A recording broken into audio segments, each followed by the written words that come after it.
평강이 있다는 거짓말이라는 제목을 가지고 하나의 말씀을 나누고자 합니다. 여러분은 이솝우화의 양치기 소년 이야기를 잘 알고 계실 겁니다. 양을 치던 소년은 너무나도 심심했습니다. 그래서 장난을 치기 위해서 마을 사람들에게 늑대가 나타났다 하고 외쳤습니다. 소년의 말을 들은 마을 사람들은 하던 일도 내팽개치고 늑대를 잡기 위해서 마을 언덕을 쫓아 올라옵니다. 그러나 언덕 위는 평안했습니다. 늑대는 없었습니다. 양치기 소년은 심심해서 장난을 쳤다면서 별것도 아니라는 식으로 말을 합니다. 그런 소년에게 마을 사람들은 화를 냈지만 양치기 소년은 그 모습이 재미있었습니다. 또다시 심심해진 양치기 소년은 같은 방법으로 마을 사람들을 또 속입니다. 마을 사람들은 또다시 각종 농기구들을 손에 들고 늑대를 쫓기 위해서 올라왔습니다.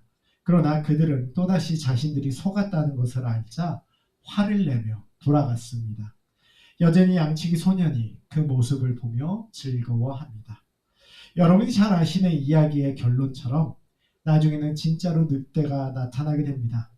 양치기 소년은 목소리를 높여서 늑대가 나타났다고 이번에는 진짜라고 목소리를 높입니다.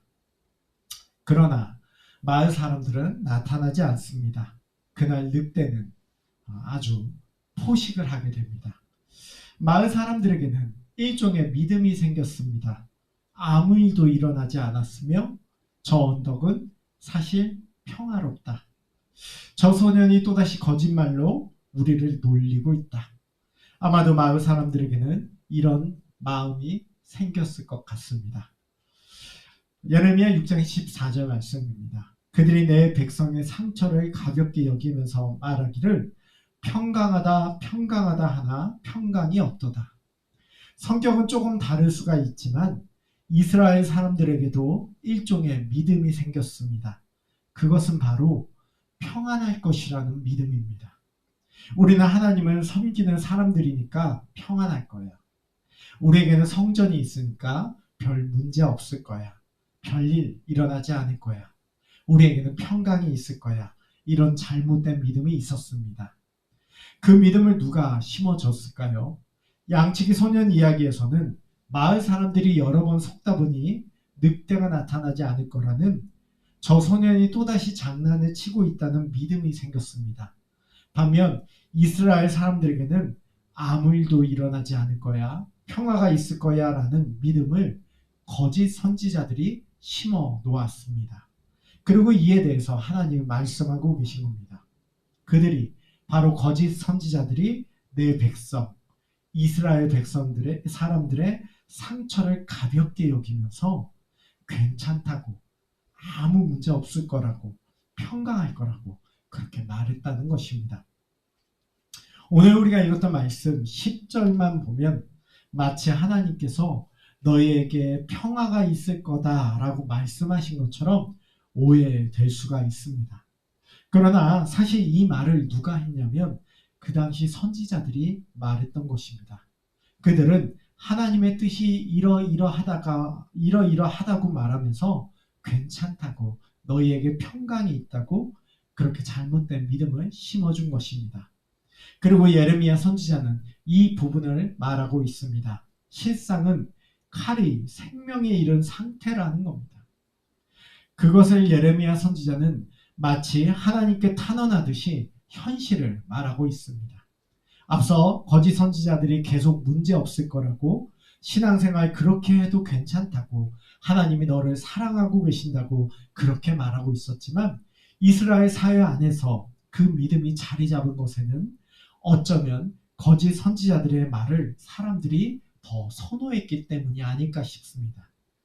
너무나도 설교를 잘해서 황금의 입이라는 별명을 가진 요한 크리소스톰은 회개에 대한 설교를 계속하다가 결국 교회로부터 쫓겨나고 당했습니다.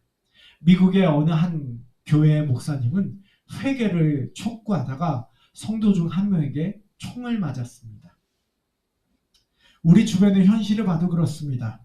회개를 촉구하는 메시지, 죄를 지적하는 메시지를 싫어합니다. 괜찮다고, 그래도 하나님이 너를 사랑해 주신다고, 그래도 너를 이해해 주신다고, 그렇게 신앙생활에도 상관없다고, 하나님 너에게 원하시는 건 평강이라고 말하면 사람들은 그런 소리에 귀를 기울이고 은혜 받았다고 좋아합니다. 그런 상황 속에서 어느새 우리의 신앙생활은 항상 하나님이 내 편의를 봐줘야 되는 신앙으로 바뀌어 버렸습니다.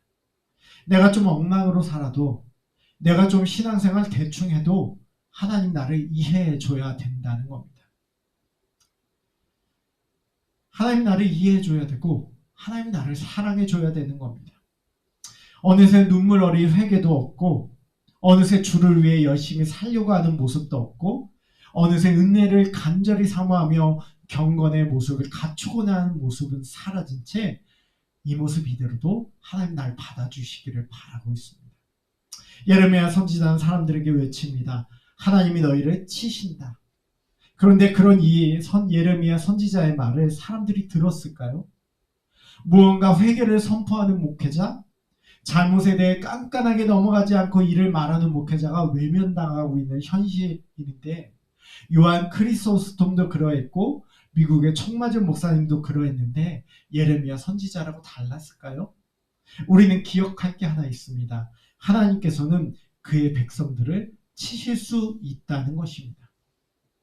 우리는 신약에서도 준엄한 하나님의 메시지를 들었습니다. 요한계시록 3장 16절 말씀입니다. 내가 이같이 미지근하여 뜨겁지도 아니하고 차지도 아니하니 내 입에서 너를 토하여 버리리라.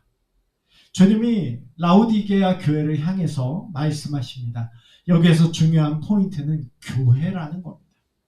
교회라는 거예요. 예수님이 비록 그것이 교회라고 하더라도 토해내 버리실 수 있다고 말하시는 겁니다. 그래서 어떤 학자는 이 부분에 대해 주회하면서 이렇게 말을 했습니다. 주님이 언제든 교회를 버릴 준비가 되어 있다라는 겁니다. 예레미야 6장 14절, 아까 처음에 봤던 그 말씀. 그들이 내 백성의 상처를 가볍게 여기면서 말하기를 평강하다 평강하다 하나 평강이 없도다.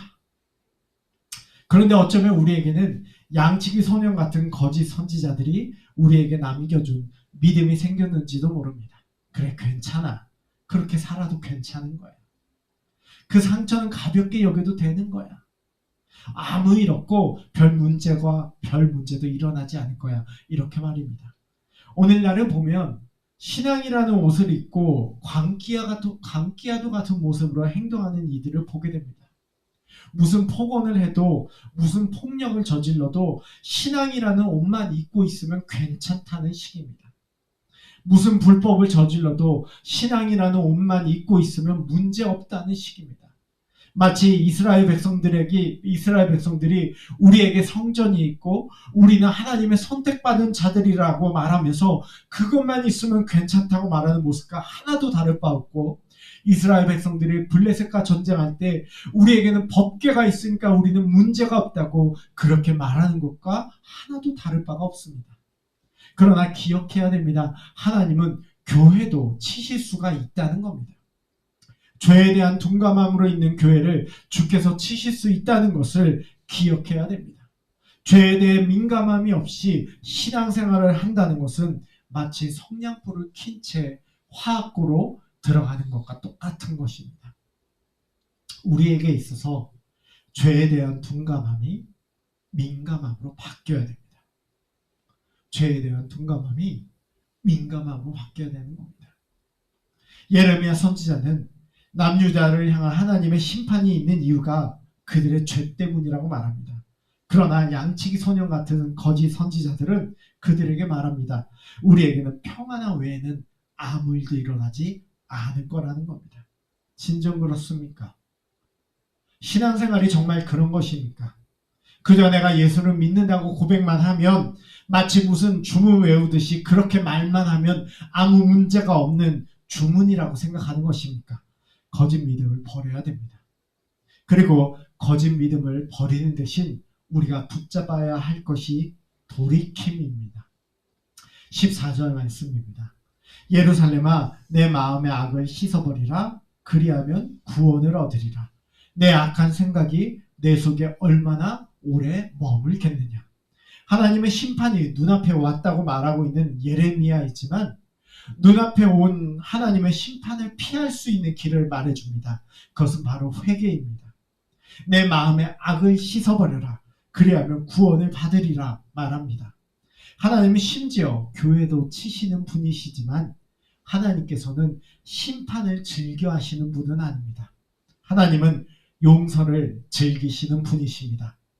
그렇게 돌이키면 살 길이 열립니다. 그렇습니다. 돌이키면 살 길을 주시는 분이 하나님이십니다. 그렇게 저는 이 설교를 듣는 분들이 오해가 되지 않는다면 이렇게 말하고 싶습니다. 하나님 앞에서 범죄한 자가 심판받는 것이 아니라 돌이키지 않는 자가 심판받는 것이라고 말입니다. 하나님 앞에서 범죄한 자가 심판받는 게 아니라 돌이키지 않은 자가 심판받는 것입니다. 로마서 3장 23절 말씀, 모든 사람이 죄를 범하였음에 하나님의 영광에 이르지 못하더니. 로마서 5장 8절 말씀, 우리가 아직 죄인 되었을 때 그리스도께서 우리를 위하여 죽으심으로 하나님께서 우리에 대한 자기의 사랑을 확증하셨느니라. 성경이 말합니다. 모든 사람이 죄를 범했다. 우리의 처지를 말해줍니다.